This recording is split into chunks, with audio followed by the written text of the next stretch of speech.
சரியா?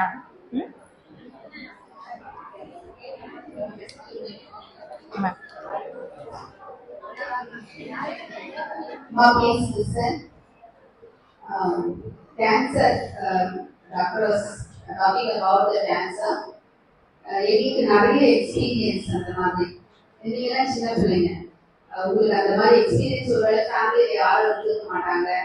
ஒருவேளை இன்னும் ஒரு 5 or 6 years அப்புறம் நீங்க நிறைய காலேஜ் போது கேள்விப்படும் போது இதெல்லாம் உங்களுக்கு யூஸ்ஃபுல்லா இருக்கும். இப்போ என்கிட்ட நிறைய கொஸ்டின் இருக்கு மேம், இதை கேட்கறதுக்கு உங்களுக்கு டைம் இதாயிடும்.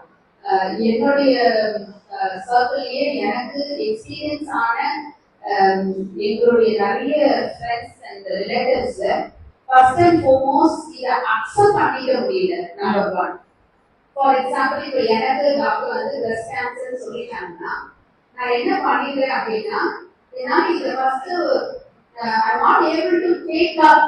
ஐயோ எனக்கு கேன்சர் வந்துச்சு, நான் இப்போ கேன்சர் பேஷண்ட் அப்படிங்கிறது என்னால தாங்கிக்க முடியல. So I will be going to the core to the stress. இது ஸ்ட்ரெஸ்ஸுக்கு நான் பயங்கரமா போயிட்டேன், வெளியில சொல்ல போது வெட்டப்படுறேன். அப்புறம் இது எனக்குள்ளே ஒரு மென்டல் ஸ்ட்ரெஸ் வந்தது. ஸ்ட்ரெஸ் வந்ததுனால என்ன ஆயிடுறேன், நான் வந்து ஃபுல்லா டவுன் அப் ஆயிடுறேன்.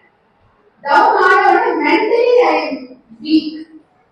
நான் மென்டலி ஸ்ட்ராங்கா இருந்தாதான் நம்ம அப்படியே வேலைக்கு வர முடியும். நான் மென்டலி ஸ்ட்ராங்கா இல்லாம அப்படியே நானே இந்த ரூம்குள்ள கூட்டிட்டு ஒரு ரூம்ல இருந்துறேன்.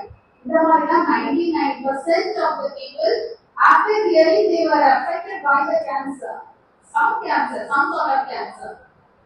இது இவங்க எப்படி இத கேள்விப்பட்டோன்னே வெளியில வரணும். இல்ல எனக்கு பரவாயில்ல, எனக்கு பிரஸ்ட் கேன்சர் வந்துச்சு, நான் ட்ரீட்மெண்ட் எடுத்துக்கிறேன், ஒருவேளை கீமோ போறேன், கீமோ